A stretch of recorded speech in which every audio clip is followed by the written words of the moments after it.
I am writing this under an appreciable mental strain, since by tonight I shall be no more.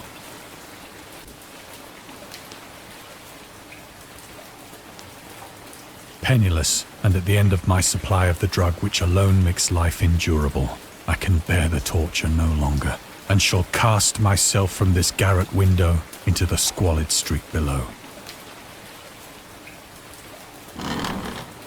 Do not think from my slavery to morphine that I am a weakling or a degenerate.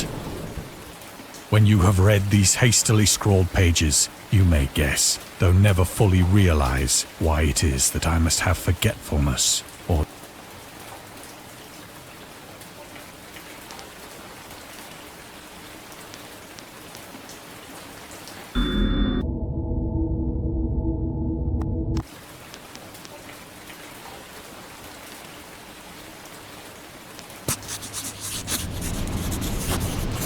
It was in one of the most open and least frequented parts of the broad Pacific that the packet of which I was supercargo fell a victim to the German sea raider.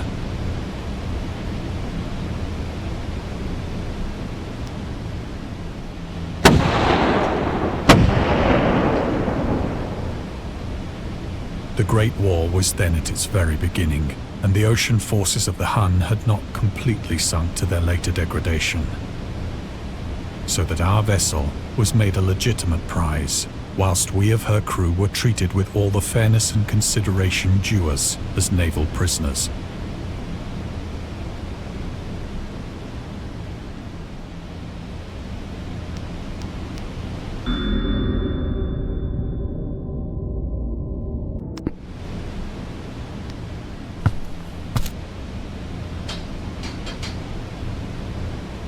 So liberal, indeed, was the discipline of our captors, that 5 days after we were taken, I managed to escape alone, in a small boat, with water and provisions for a good length of time.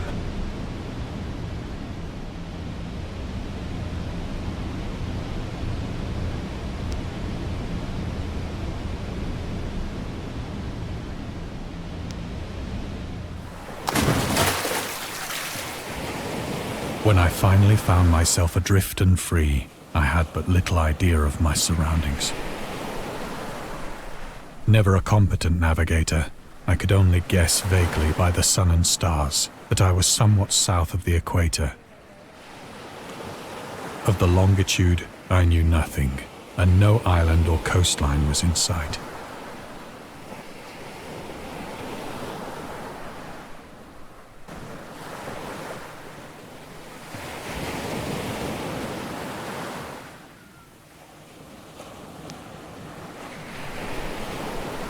The weather kept fair, and for uncounted days I drifted aimlessly beneath the scorching sun, waiting either for some passing ship or to be cast on the shores of some habitable land.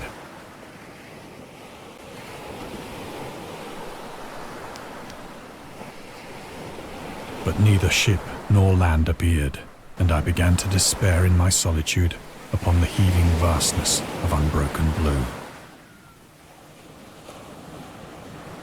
The change happened whilst I slept. Its details I shall never know, for my slumber, though troubled and dream-infested, was continuous.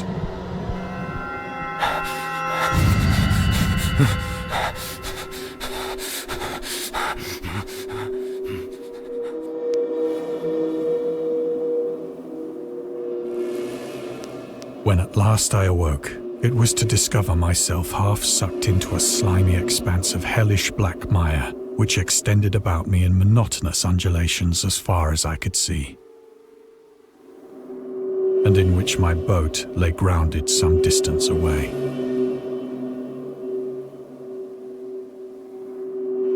Though one might well imagine that my first sensation would be of wonder at so prodigious and unexpected a transformation of scenery, I was in reality more horrified than astonished. For there was in the air and in the rotting soil a sinister quality which chilled me to the very core. The region was putrid with the carcasses of decaying fish and of other less describable things which I saw protruding from the nasty mud of the unending plain. Perhaps I should not hope to convey in mere words the unutterable hideousness that can dwell in absolute silence and barren immensity. There was nothing within hearing and nothing in sight save a vast reach of black slime. Yet the very completeness of the stillness and the homogeneity of the landscape oppressed me with a nauseating fear. The sun was blazing down from a sky which seemed to me almost black in its cloudless cruelty, as though reflecting the inky marsh beneath my feet.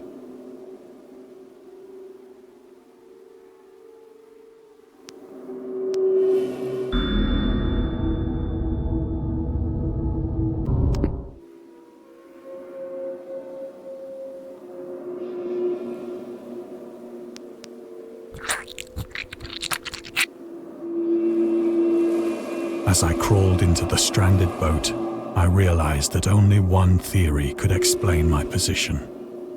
Through some unprecedented volcanic upheaval, a portion of the ocean floor must have been thrown to the surface, exposing regions for which innumerable millions of years had lain hidden under unfathomable watery depths. So great was the extent of the new land which had risen beneath me that I could not detect the faintest noise of the surging ocean, straining my ears as I might. Nor were there any seafowl to prey upon the dead things.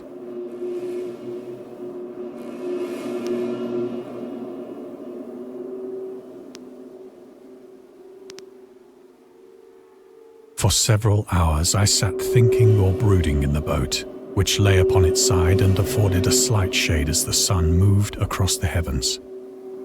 As the day progressed, the ground lost some of its stickiness and seemed likely to dry sufficiently for traveling purposes in a short time. That night I slept but little, and the next day I made for myself a pack containing food and water, preparatory to an overland journey in search of the vanished sea and possible rescue.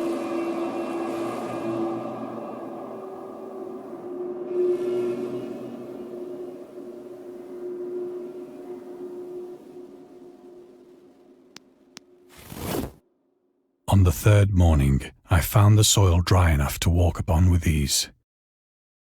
The odor of the fish was maddening, but I was too much concerned with graver things to mind so slight an evil, and set out boldly for an unknown goal.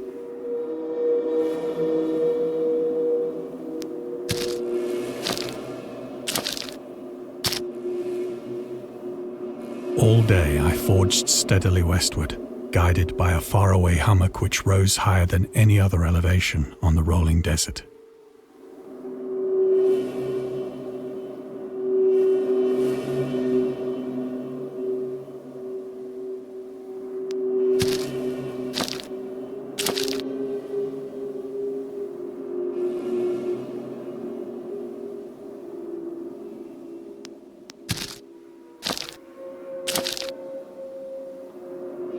That night, I encamped, and on the following day still travelled toward the hummock, though that object seemed scarcely nearer than when I had first espied it.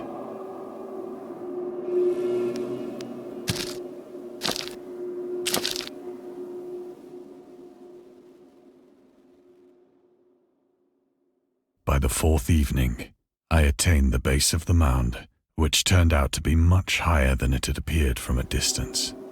An intervening valley setting it out in sharper relief from the general surface. Too weary to ascend, I slept in the shadow of the hill. I know not why my dreams were so wild that night, but ere the waning and fantastically gibbous moon had risen far above the eastern plain, I was awake in a cold perspiration, determined to sleep no more. Such visions as I had experienced were too much for me to endure again, and in the glow of the moon I saw how unwise I had been to travel by day. Without the glare of the parching sun, my journey would have cost me less energy. Indeed, I now felt quite able to perform the ascent which had deterred me at sunset. Picking up my pack, I started for the crest of the eminence.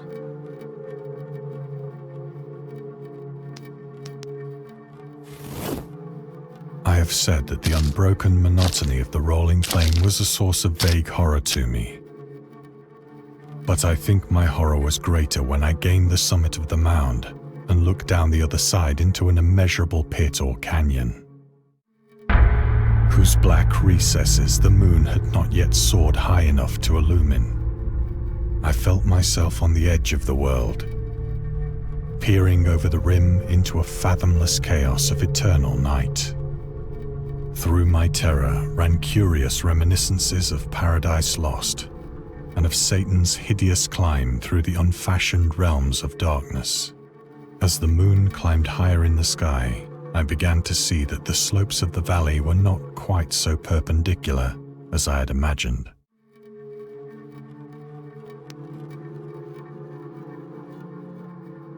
Ledges and outcroppings of rock afforded fairly easy footholds for a descent, whilst after a drop of only a few hundred feet, the declivity became very gradual.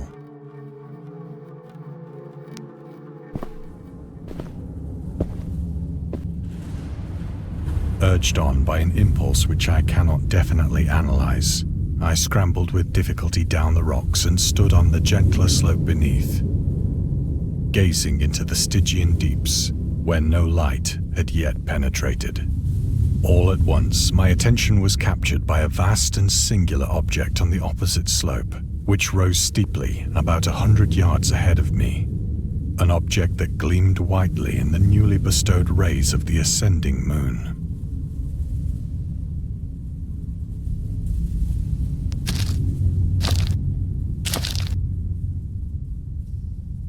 That it was merely a gigantic piece of stone, I soon assured myself. But I was conscious of a distinct impression that its contour and position were not altogether the work of nature.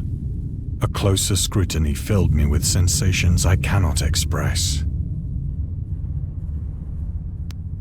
For despite its enormous magnitude and its position in an abyss which had yawned at the bottom of the sea since the world was young, I perceived beyond a doubt that the strange object was a well-shaped monolith, whose massive bulk had known the workmanship and perhaps the worship of living and thinking creatures.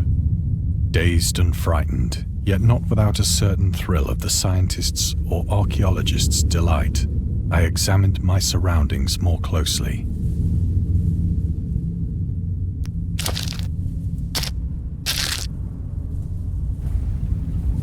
The moon, now near the zenith, shone weirdly and vividly above the towering steeps that hemmed in the chasm, and revealed the fact that a far-flung body of water flowed at the bottom, winding out of sight in both directions and almost lapping my feet as I stood on the slope. Across the chasm, the wavelets washed the base of the Cyclopean monolith, on whose surface I could now trace both inscriptions and crude sculptures. The writing was in a system of hieroglyphics unknown to me and unlike anything I'd ever seen in books, consisting for the most part of conventionalized aquatic symbols such as fishes, eels, octopi, crustaceans, mollusks, whales, and the like. Several characters obviously represented marine things which are unknown to the modern world, but whose decomposing forms I had observed on the ocean-risen plain. It was the pictorial carving, however, that did most to hold me spellbound.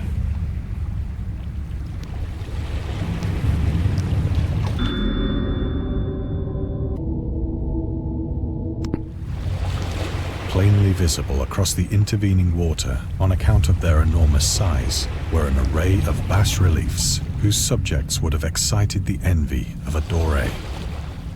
I think that these things were supposed to depict men, at least a certain sort of men, though the creatures were shown disporting like fishes in the waters of some marine grotto, or paying homage at some monolithic shrine which appeared to be under the waves as well. Of their faces and forms I dare not speak in detail, for the mere remembrance makes me grow faint. Grotesque beyond the imagination of a Poe or a Bulwer.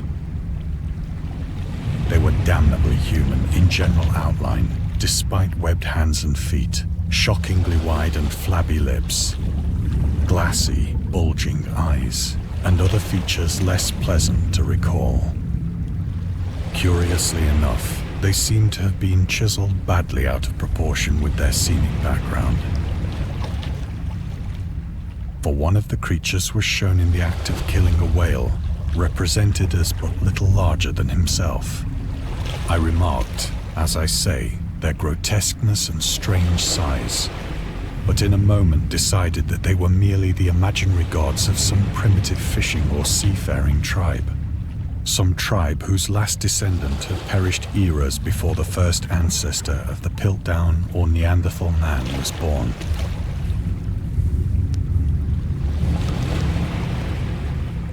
Awestruck at this unexpected glimpse into a past beyond the conception of the most daring anthropologist, I stood musing whilst the moon cast queer reflections on the silent channel before me.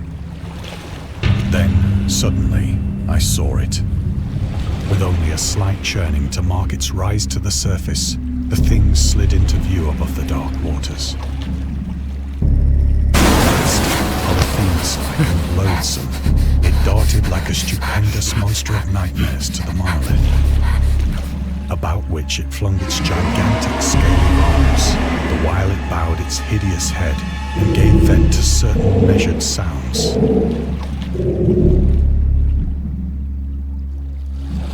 I think I went mad then. Of my frantic ascent of the sloping cliff and of my delirious journey back to the stranded boat, I remember little.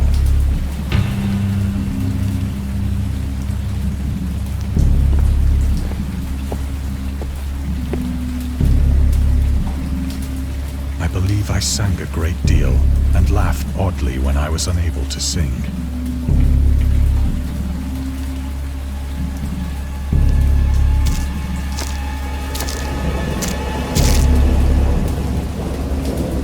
I have indistinct recollections of a great storm sometime after I reached the boat. At any rate, I know that I heard pearls of thunder and other tones which nature utters only in her wildest moods.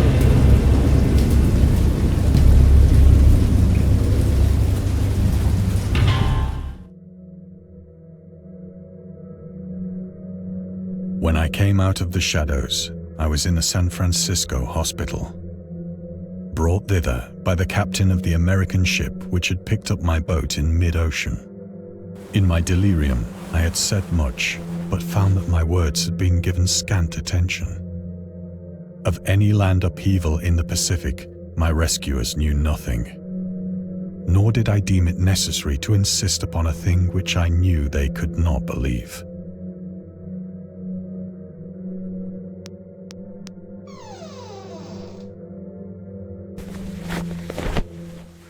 Once I sought out a celebrated ethnologist and amused him with peculiar questions regarding the ancient Philistine legend of Dagon.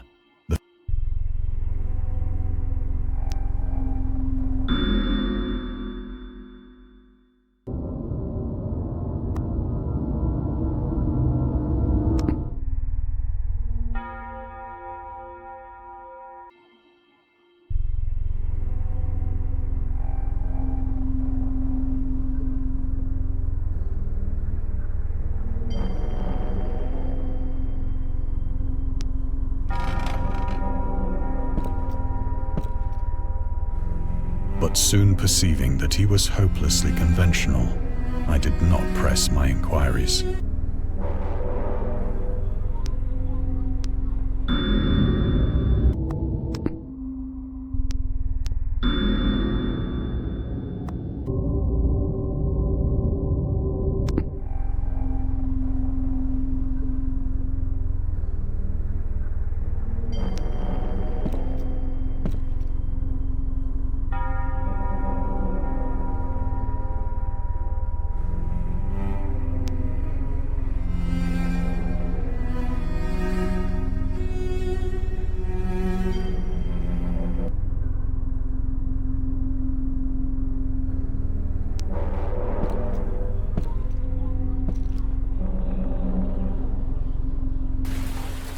It is at night, especially when the moon is gibbous and waning, that I see the thing. I tried morphine, but the drug has given only transient surcease and has drawn me into its clutches as a hopeless slave. So now I am to end it all, having written a full account for the information or the contemptuous amusement of my fellow men.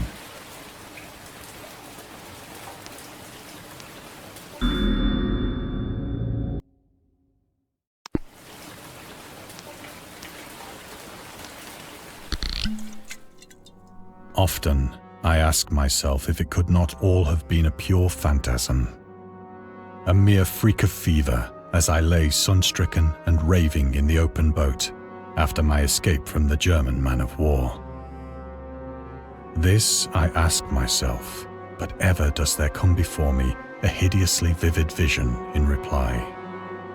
I cannot think of the deep sea without shuddering at the nameless things that may at this very moment be crawling and floundering on its slimy bed, worshipping their ancient stone idols and carving their own detestable likenesses on submarine obelisks of water-soaked granite. I dream of a day when they may rise above the billows to drag down into their reeking talons the remnants of puny, war-exhausted mankind. Of a day when the land shall sink and the dark ocean shall ascend amidst universal pandemonium.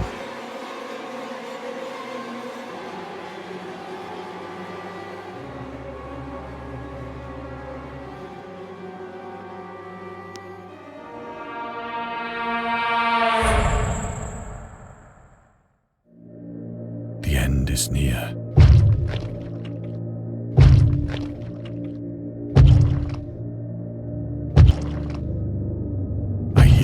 At the door, as of some immense slippery body lumbering against it.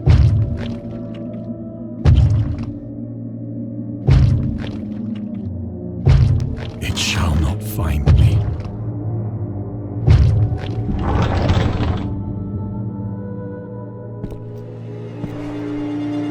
God, that hand!